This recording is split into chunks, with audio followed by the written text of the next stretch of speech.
मैं Chandan Kumar Pandey Usha Martin world school के online अधिगम कार्यक्रम में सेट 3 पाठ योजना संख्या 13 में 8वीं की पाठ्यपुस्तक वसंत भाग 3 के गद्य खंड के पहले पाठ लाख की चूड़ियों के साथ उपस्थित हूँ।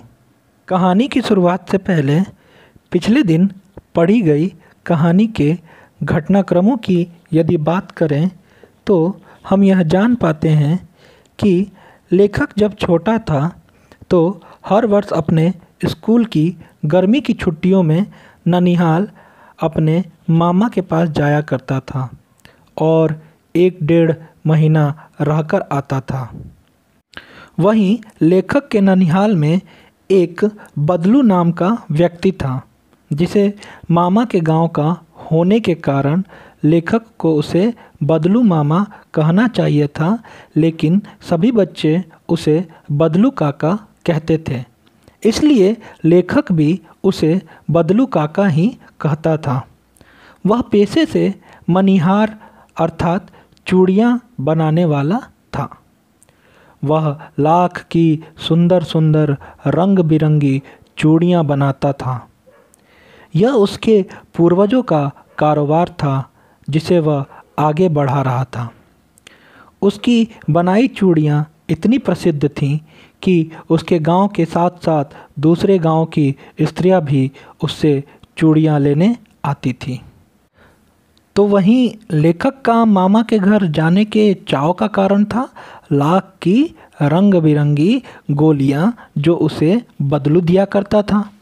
ये गोलियां सभी को का मन मोह लेती थी।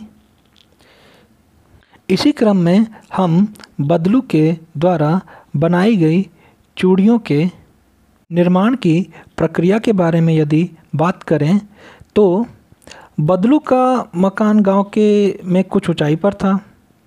मकान के सामने बड़ा सा आंगन था जिसमें एक नीम का वृक्ष था। उसी के नीचे वह अपना काम करता। पास में तेज भट्टी पर वह लाख पिघलाता।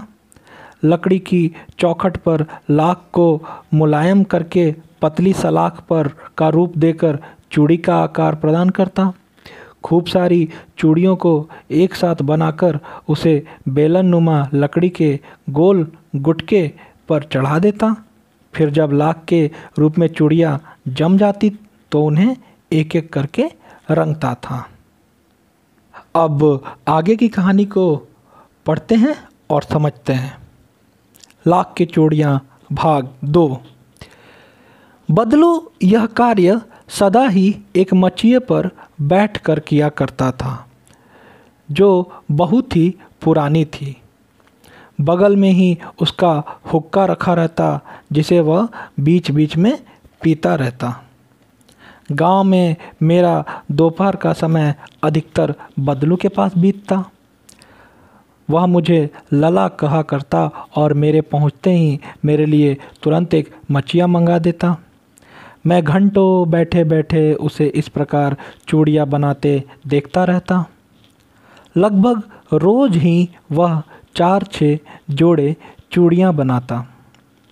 पूरा जोड़ा बना लेने पर वह उसे बेलन पर चढ़ाकर कुछ क्षण चुपचाप देखता रहता, मानो वह बेलन ना होकर किसी नववधू की कलाई हो। बदलू चूड़ियाँ बनाने के लिए जो ये काम करता था तो सदा वो एक मचिए पर बैठकर इस काम को किया करता था। उस मचिए के पास बैठकर जब वो काम को करता था तो उसके बगल में एक हुक्का रखा रहता था जिसे वो बीच बीच में पिया करता था। लेखक का अधिकतर समय दोपहर का जो समय था बदलू के पास बीतता। बदलू उसको क्या बोलता था? लला। जैसे ही लेखक उसके पास पहुंचता बदलू उसके लिए एक मचिया मंगा देता और लेखक घंटों बैठे बैठे चूड़ियाँ बनाने की प्रक्रिया को देखा करता था। हर रोज़ बदलू 4-6 जोड़े चूड़ियाँ बना लिया करता था। पूरा जोड़ा जब बन जाता था चूड़ी का तो उसे बेलन पर चढ़ाकर कुछ क्षण चुपचाप निहारता था। उसे देखकर ऐसा लगता था कि वह किसी नववधू अर्थात नई विवाहिता स्त्री जो होती है उसको नववधू कहते हैं कि कलाई को देख रहा हो, वो महसूस कर रहा हो कि ये चूड़ियाँ कलाई में कैसी लगती हैं, अच्छी लगती हैं। आगे बदलू मनिहार था। मनिहार मतलब चूड़ियाँ बेचने वाले को हम मनिहार कहते हैं। चूड़ियाँ बनाना उसका पैतृक पेशा था, उसका पुश्तैनी पेशा था, धंधा था, रोज़गार था और वास्तव में वह बहुत ही सुंदर चूड़ियाँ बनाता था। इसमें कोई शक नहीं कि बदलू बहुत अच्छी चूड़ियाँ बनाता था। उसकी बनाई हुई चूड़ियों की खपत भी बहुत थी। जब वो चूड़ियाँ बनाता तो उसकी खपत भी होती, मार्केट में जाती, बहुत सारे लोग उसके खरीदार मिल जाते। उस गांव में तो सभी स्त्रियां उसकी बनाई हुई चूड़ियाँ पहनती ही थी। आसपास के गांव के लोग भी उससे चूड़ियाँ ले जाते थे।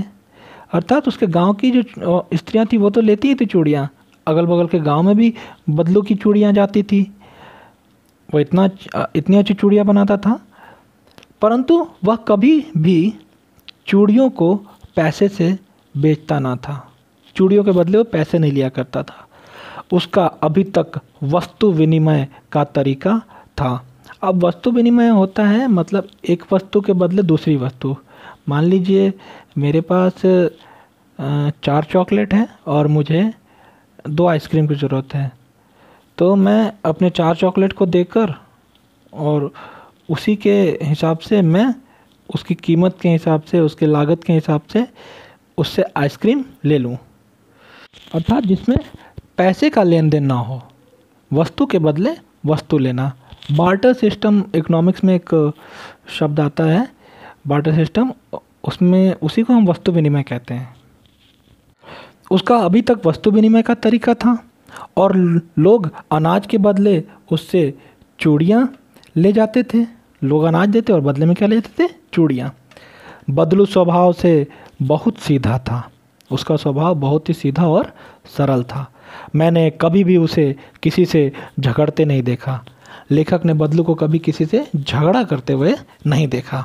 हाँ, शादी विवाह के अवसरों पर वह अवश्य जिद पकड़ जाता था, लेकिन जब कभी शादी विवाह का अवसर होता और जब किसी घर में जब शादी होती तो वो चूड़ियाँ लेकर जाता तो वो जिद पर अड़ जाता था कि मुझे इतनी कीमत चाहिए, इससे कम लूँगा ही नहीं। खुशी का माहौल है आपके घर में और ऐसे में मैं कम पैसे क्यों लूँ, कम इसके मूल्य क्यों लूँ? पैसा तो लेता नहीं था वो, इसके बदले में कम मूल्य क्यों लूँ? और इस बात पे वो अड़ जाता था, जिद करता था। जीवन भर चाहे कोई उससे मुफ्त चूड़ियाँ ले जाए, परंतु विवाह के अवसर पर वह सारी कसर निकाल लेता था। भले ही विवाह के बाद कोई भी अवसर हो, आप आइए और चूड़ियाँ ले जाइए, भले फ्री में दे दे, लेकिन जब भी कोई किसी घर में विवाह का अवसर होता तो वो सारी कसर निकाल लेता था। क्या क्या करता था देखते हैं। आखिर सुहाग के जोड़े का महत्व ही और होता है, क्योंकि चूड़ियों को सुहागन स्त्रियां पहनती हैं और इसे उसके सुहाग या फिर उसके पति के प्रतीक के रूप में माना जाता है। अतः इस सुहाग के जोड़े का महत्व ही कुछ और होता है, इसकी तो कोई तुलना नहीं की जा सकती है। मुझे याद है मेरे मामा के यहाँ किसी लड़की के विवाह पर जरा सी किसी बात पर बिगड़ गया था और फिर उसको मनाने में लोहे लग गए थे। मतलब कोई थोड़ी सी बात होगी, कम पैसे दे रहे होंगे, चाहे उसके बदले में कम मूल्य दे रहे होंगे, तो बिगड़ गया था और उसको मनाने के लिए लोहे लग गए। बहुत कठिन परिश्रम करना पड़ा। विवाह में इसी जोड़े का मूल्य इतना बढ़ जाता था कि उसके लिए उसकी घरवाली को सारे वस्त्र मिलते, ढेरों अनाज मिलता, उसको अपने लिए पगड़ी मिलती और रुपए जो मिलते सो अलग। एक बार मामा के घर के किसी लड़की का विवाह था, उसमें बदलू जब चूड़ियाँ लेकर जाता है तब उसका मूल्य बढ़ जाता है, क्योंकि विवाह के अवसरों पर तो वो मनचाहे मूल्य मांगता था।